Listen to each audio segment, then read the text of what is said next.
প্রিয় শিক্ষার্থীবৃন্দ, দ্বিতীয় পত্রের দ্বিতীয় অধ্যায়ের দ্বিতীয় ক্লাসে আবারও তোমাদের স্বাগত জানাই। আমরা গত ক্লাসে শিখেছি বিপণন পরিবেশ কি এবং বিপণন পরিবেশের প্রকারভেদ। সেখানে আমরা বিপণন পরিবেশ কি শিখেছি। বিপণন পরিবেশ কি? যে সকল পক্ষ, শক্তি বা উপাদান বিপণন কাজকে প্রত্যক্ষ পরোক্ষভাবে প্রভাব বিস্তার করে তাকে বিপণন পরিবেশ বলে। এই বিপণন পরিবেশ দুই প্রকার: ব্যষ্টিক পরিবেশ, সমষ্টিক পরিবেশ। আজ আমাদের আলোচ্য বিষয় ব্যষ্টিক পরিবেশ কি, ব্যষ্টিক পরিবেশের প্রকারভেদ বা উপাদানসমূহ। তো ব্যষ্টিক পরিবেশ কি এটাও গত ক্লাসে শিখেছি, আবার একটু মনে করে নিই। ব্যষ্টিক পরিবেশ কি? ব্যষ্টিক পরিবেশ হচ্ছে যে সকল পক্ষ, শক্তি বা উপাদান বিপণন কার্যাবলীকে প্রত্যক্ষভাবে প্রভাব বিস্তার করে তাকে ব্যষ্টিক পরিবেশ বলে। অর্থাৎ তাদের সমষ্টি আছে ব্যষ্টিক পরিবেশ। ব্যষ্টিক পরিবেশ কোম্পানির কাছাকাছি বা প্রতিষ্ঠানের কাছাকাছি অবস্থান করে। ব্যষ্টিক পরিবেশের উপাদানগুলো কোম্পানি ইচ্ছা করলে নিয়ন্ত্রণ করতে পারে। এই ব্যষ্টিক পরিবেশের উপাদান হচ্ছে 6টি। ব্যষ্টিক পরিবেশের উপাদান কয়টি? ব্যষ্টিক পরিবেশের উপাদান হচ্ছে 6টি। কি কি ব্যষ্টিক পরিবেশের উপাদান? 6টি। কি কি? কোম্পানি, সরবরাহকারী, প্রতিযোগী, মধ্যস্থ ব্যবসায়ী, জনগোষ্ঠী আর ক্রেতা। এখন আমরা এই ব্যষ্টিক পরিবেশের এই যে 6টি উপাদান সম্পর্কে জানব। খুব ইম্পর্টেন্ট প্রশ্ন, মনোযোগ সহকারে তোমরা শুনবে। প্রথম হচ্ছে কোম্পানি, এবং প্রত্যেকটা উপাদান আমাদেরকে বুঝতে হবে যে এই প্রত্যেকটা উপাদান কিভাবে কোম্পানির বিপণন কার্যাবলীর উপর প্রভাব বিস্তার করে। কারণ প্রভাব বিস্তার না করলে তো সেটা ব্যষ্টিক পরিবেশের উপাদান হবে না। অবশ্যই বিপণন কার্যাবলীকে প্রভাব বিস্তার করতে হবে। প্রথম হচ্ছে কোম্পানি। কোম্পানি নিজেই ব্যষ্টিক পরিবেশের একটি উপাদান। কিভাবে? কারণ কোম্পানি বিভিন্ন বিভাগের সমন্বয়ে গঠিত। একটি কোম্পানি বিভিন্ন বিভাগের সমন্বয়ে গঠিত, যেমন ক্রয় বিভাগ, যেমন বিক্রয় বিভাগ, অর্থ বিভাগ, কর্মী বিভাগ। আর এই বিভিন্ন বিভাগের সমন্বয়ে কোম্পানি গঠিত হয়, এবং এই বিভিন্ন বিভাগ যদি তাদের কার্যাবলী সঠিকভাবে সম্পাদন করে তবেই কোম্পানির লক্ষ্য অর্জন হবে। আর এই বিভিন্ন বিভাগ যদি তাদের কার্যাবলী সঠিকভাবে সম্পাদন করতে না পারে তাহলে একটি প্রতিষ্ঠান লক্ষ্য অর্জনে ব্যাহত হবে। তাহলে কোম্পানি মানে বিভিন্ন বিভাগের সমন্বয় কোম্পানি। তাহলে বিভিন্ন বিভাগের কার্যাবলী বিপণন কাজকে প্রভাবিত করতেছে। এই প্রত্যেকটি বিভাগ যদি তাদের নিজ নিজ দায়িত্ব, নিজ কাজ সঠিকভাবে সম্পাদন করতে পারে তাহলে বিপণন কার্য সফল হবে, আর তা নাহলে বিপণন কার্য সফল হবে না। এটা হচ্ছে কোম্পানি নিজেই বিপণনের একটি ব্যষ্টিক উপাদান, বিপণন পরিবেশের একটি ব্যষ্টিক উপাদান। দ্বিতীয়ত সরবরাহকারী, সাপ্লায়ার্স। সরবরাহকারী কি? সরবরাহকারী হচ্ছে, বাস্তবে আমরা দেখি কোনো পণ্য উৎপাদন করতে গেলে উৎপাদনের কাঁচামাল, যন্ত্রপাতি, অন্যান্য উপকরণ এগুলো দরকার। তো এই উপকরণগুলো যারা সরবরাহ করে তাদেরকে সরবরাহকারী বলা হয়। এই সরবরাহ করতে পারে কোনো ব্যক্তি বা কোনো প্রতিষ্ঠান। তাই সরবরাহ করা হচ্ছে কোনো ব্যক্তি বা প্রতিষ্ঠান যারা কোম্পানিতে বা প্রতিষ্ঠানে কাঁচামাল, যন্ত্রপাতি এবং অন্যান্য উপকরণ সরবরাহ করে। তাহলে সরবরাহকারী কে বা কি যদি থাকে তাহলে কি লিখতে পারি? যে সকল ব্যক্তি বা প্রতিষ্ঠান কাঁচামাল, যন্ত্রপাতি, অন্যান্য উপকরণাদি সরবরাহ করে তাদেরকে সরবরাহকারী বলে। এই সরবরাহকারী ও বিপণন কার্যাবলীর উপর প্রভাব বিস্তার করে। কারণ সরবরাহকারী যদি সঠিক সময়ে মানসম্মত কাঁচামাল সরবরাহ করে, তাহলে এই মানসম্মত পণ্য উৎপাদন করে সময় মতো বিপণন কার্য সম্পন্ন করা সম্ভব হয়। আর সরবরাহকারী যদি সময় মতো এই মালামাল সরবরাহ না করে, তাহলে বিপণন কার্য ব্যাহত হবে। এরপর হচ্ছে প্রতিযোগীকে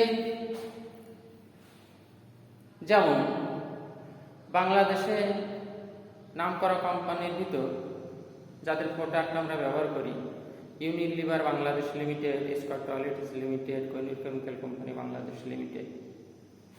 আমি যদি সাবানের কথা ধরি, প্রত্যেক কোম্পানি সাবান উৎপাদন করে, তাহলে প্রত্যেক কোম্পানি একে অপরের প্রতিযোগী। তাহলে প্রতিযোগী হচ্ছে সমজাতীয় প্রতিযোগী হচ্ছে একটি প্রতিষ্ঠান যারা সমজাতীয় পণ্য উৎপাদনের অফার দেয়, সমজাতীয় পণ্য বিপণনের অফার দেয়। তাহলে সমজাতীয় পণ্য উৎপাদনকারী প্রতিষ্ঠানকে বলা হচ্ছে প্রতিযোগী, যার বিরুদ্ধে কোম্পানি চ্যালেঞ্জে নাম। তাই প্রতিযোগীও বিপণন কার্যাবলীকে প্রভাব বিস্তার করে। কারণ প্রতিযোগী প্রতিষ্ঠান যদি পণ্যের মূল্য কমায়, তাহলে বিপণনকারী প্রতিষ্ঠানকে পণ্যের মূল্য কমাতে হবে, তা নাহলে ক্রেতা ছাড়া হয়ে যাবে। প্রতিযোগী প্রতিষ্ঠান যদি পণ্যে কোনো পরিবর্তন আনে, পণ্য যদি উন্নয়ন করে, তাহলে বিপণনকারী প্রতিষ্ঠানকেও পণ্য উন্নয়ন করতে হবে। তাহলে দেখা যাচ্ছে প্রতিযোগীদের কার্যাবলী বিপণনকারী প্রতিষ্ঠানের কার্যাবলীকে প্রভাব বিস্তার করতেছে।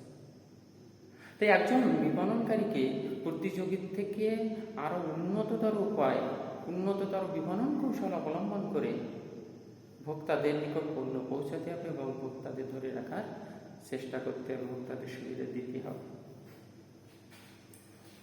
এরপর আসি মধ্যস্থ ব্যবসায়ী।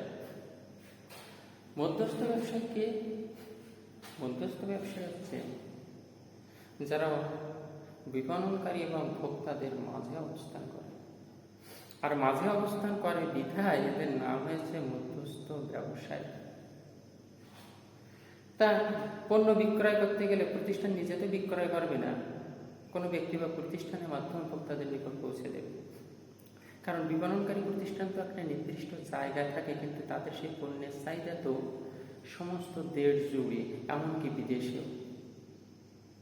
যদি আন্তর্জাতিক লেভেলের পণ্য হয়, সেটা আন্তর্জাতিক লেভেলের চাহিদা থাকে, কিন্তু এই পণ্যটা পরিবহন করে পণ্যটা ভোক্তাদের নিকট পৌঁছায় দেবে কে?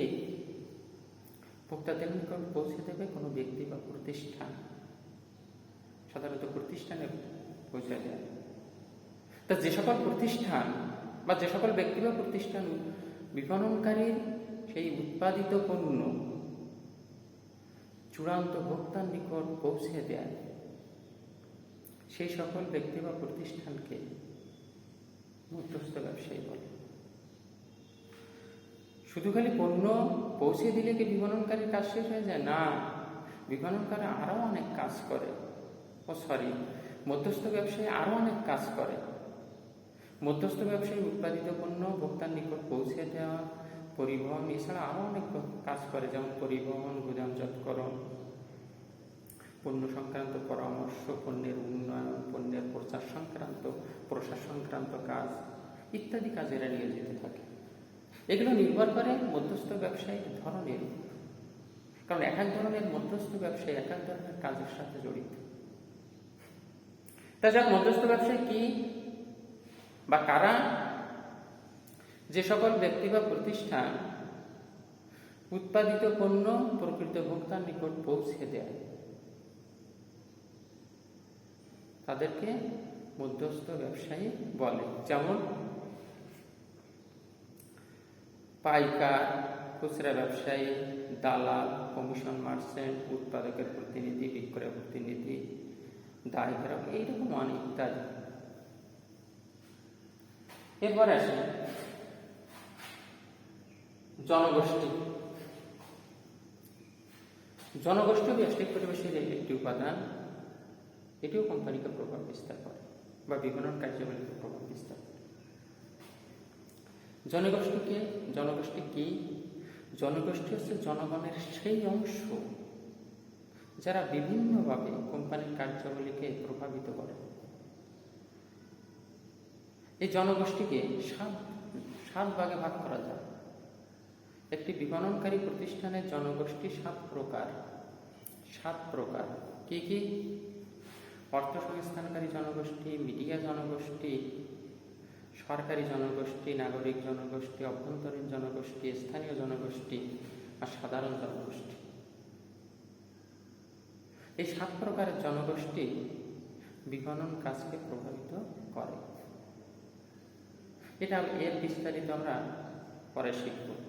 তবে একটা উদাহরণ দিয়ে আমি বুঝাই, যেমন অর্থসংস্থানকারী জনগোষ্ঠী। অর্থসংস্থানকারী জনগোষ্ঠী কারা?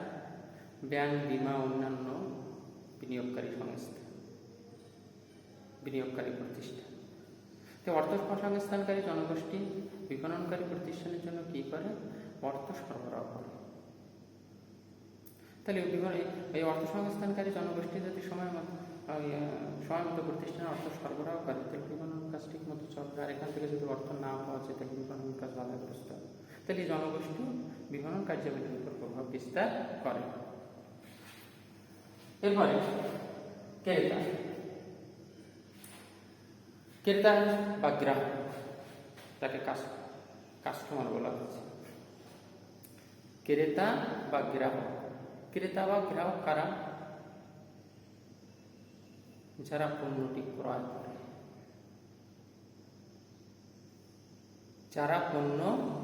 করে, তাদেরকে ক্রেতা বা গ্রাহক বলে। তো এই ক্রেতা কোনো ব্যক্তিও হতে পারে, আবার কোনো প্রতিষ্ঠান হতে পারে। কারণ পণ্য কোনো ব্যক্তিও ক্রয় করে, আবার প্রতিষ্ঠানও ক্রয় করে। তা ক্রেতা বলতে সেই সকল ব্যক্তি বা প্রতিষ্ঠানকে বোঝায় যারা পণ্য ও সেবা সামগ্রী ক্রয় করে। তাহলে যে সকল ব্যক্তি বা প্রতিষ্ঠান পণ্য সেবা সামগ্রী ক্রয় করে, তাদেরকে ক্রেতা বলে। এই ক্রেতা হচ্ছে 5 প্রকার। কি? ক্রেতা হচ্ছে 5 প্রকার। কি? ভোক্তা বাজার, ব্যবসা বাজার, ব্যবসা বাজার, পুনঃবিক্রেতা বাজার, সরকারি বাজার আর আন্তর্জাতিক বাজার। এই 5 প্রকার ক্রেতা লক্ষ্য করা যায়। এ সম্পর্কে আমরা বিস্তারিত পরে জানব। এই ক্রেতা ও বিপণন কার্যাবলীর উপর প্রভাব বিস্তার করে। এখন আমরা দেখি, প্রিয় শিক্ষার্থীবৃন্দ, আজ আমরা ব্যষ্টিক পরিবেশ কি এবং ব্যষ্টিক পরিবেশের উপাদানগুলো জানার চেষ্টা করলাম। সেখানে আমরা কি কি জেনেছি আরেকবার জেনে নিই। ব্যষ্টিক পরিবেশ কি? ব্যষ্টিক পরিবেশ হচ্ছে যে সকল পক্ষ, শক্তি বা উপাদান বিপণন কার্যাবলীকে প্রত্যক্ষভাবে প্রভাব বিস্তার করে, তাকে ব্যষ্টিক পরিবেশ বলে। এই ব্যষ্টিক পরিবেশ 6 প্রকার। ব্যষ্টিক পরিবেশের উপাদান 6 প্রকার। কি? কোম্পানি, সরবরাহকারী, প্রতিযোগী, মধ্যস্থ ব্যবসায়ী, জনগোষ্ঠী আর ক্রেতা। কোম্পানি ব্যষ্টিক পরিবেশের প্রথম উপাদান, কারণ কোম্পানি বিভিন্ন বিভাগের সমন্বয়ে গঠিত এবং বিভিন্ন বিভাগ যদি তাদের কার্য সঠিকভাবে সম্পাদন করে, তাহলে বিপণন কার্য হবে, সুষ্ঠুভাবে সম্পাদন হবে এবং লক্ষ্য অর্জিত হবে। আর বিভিন্ন বিভাগ যদি তাদের কাজ সঠিকভাবে সম্পাদন করতে না পারে, তাহলে বিপণন কার্য সময় মতো সঠিকভাবে হবে না এবং লক্ষ্য অর্জন ব্যাহত হবে। এরপর হচ্ছে সরবরাহকারী। সরবরাহকারী কারা? যে ব্যক্তি বা প্রতিষ্ঠানে কাঁচামাল, যন্ত্রপাতি ও অন্যান্য উপকরণ সরবরাহ করে, তাদেরকে সরবরাহকারী বলে। এরপর প্রতিযোগী হচ্ছে একটি প্রতিষ্ঠান যারা সমজাতীয় পণ্য বিপণনের অফার দেয়, অর্থাৎ সমজাতীয় পণ্য উৎপাদনকারী প্রতিষ্ঠানকে প্রতিযোগী করে। এরপর আছে মধ্যস্থ ব্যবসায়ী। মধ্যস্থ ব্যবসায়ী কারা? যে সকল ব্যক্তি ও প্রতিষ্ঠান উৎপাদিত পণ্য প্রকৃত ভোক্তার নিকট পৌঁছে দেয় তাদেরকে বলে মধ্যস্থ ব্যবসায়ী। তো মধ্যস্থ ব্যবসায়ী পণ্য পৌঁছানো ছাড়া আরও অনেক কার্যাবলী সম্পাদন করে থাকে।